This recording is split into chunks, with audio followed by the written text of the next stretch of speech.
turn our attention to the buyout market. So you mentioned Tristan Thompson, former Cav. Here's another one I want to throw at you. There's some talk that Eric Bledsoe, that's a point guard who is, Portland traded for. He's likely to get bought out is what a lot of people are reporting. His agent is Rich Paul, Clutch Sports, guy that the Cavs are very familiar with. Do you think they have any interest in a guy like that if the price is right? Yeah, if the price is right, I don't see why not.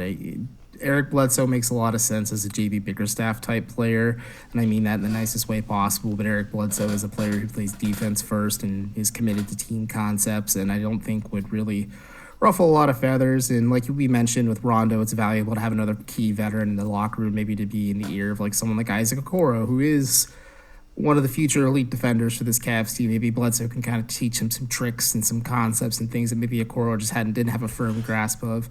Yeah, Bledsoe wouldn't be a player I hate at all, especially if the price is right. And like you said, the Cavs have a very good working relationship with Rich Paul. Colin Sexton's a client of his. Darius Garland's a client of his. Obviously, LeBron has been here for a while and was a client of Rich Paul's, and so is Tristan Thompson and J.R. Smith. So the Cavs have a history working with Rich. He is very familiar with Cleveland as well. He tries to set up his clients nicely here. So I wouldn't hate the Eric Bledsoe addition at all. I think that makes a lot of sense. Now, we also briefly touched on flipping Buddy Hield. That would probably take more assets than the Cavs have at this point. That would probably, and maybe I'm wrong, but I'm guessing they'd be looking for a young player that the Cavs don't want to part with, an Okoro or a Sexton. That would be a guess. Yeah, I think you're spot on that one. It's also the money that's tricky. Hield is just making too much at this point, and unless you're willing to part with Lauri Markkanen as just the starter of the trade, then you have to lump in either Sexton or Okoro. I think that's just a non-starter for Cleveland at this point.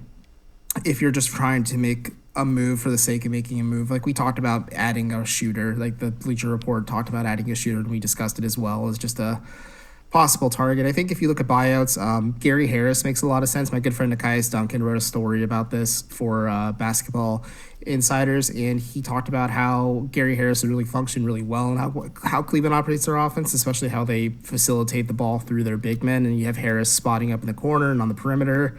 If Orlando buys him out, I would not be opposed to Cleveland taking a stab at him. He's a little bit of a younger guard too, not as durable per se, so you can't really rely on him on a night-to-night basis if he just has a quick bug or an issue or something. But I think that's a player that they could explore if he's bought out by Orlando.